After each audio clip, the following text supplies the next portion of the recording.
राजा हाँ का करते बैठे कांटे याटे हम करते हैं जी। कांटे अब कांटे रापवार जे टमाटर आते जई गोंडी देते सोनाई तुम हुन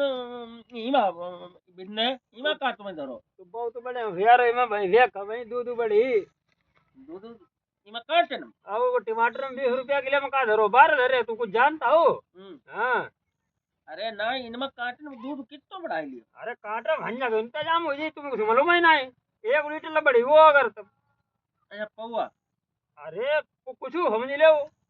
अगे टमाटर गोंड ले और तुम्हारी भुइया हुई तुम्हारी कहाँ तुम्हें भुइया भाई हम गड़ी गए देखा नहीं आया तब का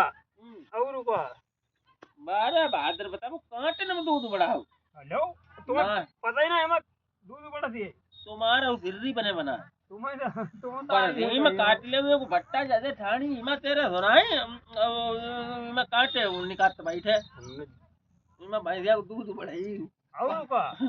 इमा इमा पौवा भरे के दूध इंतजाम हो जाई अरे हुर बढ़िया ये हुई का तो मालूम है तो हां आओ कहीं दो तुम आओ इन्हें न बता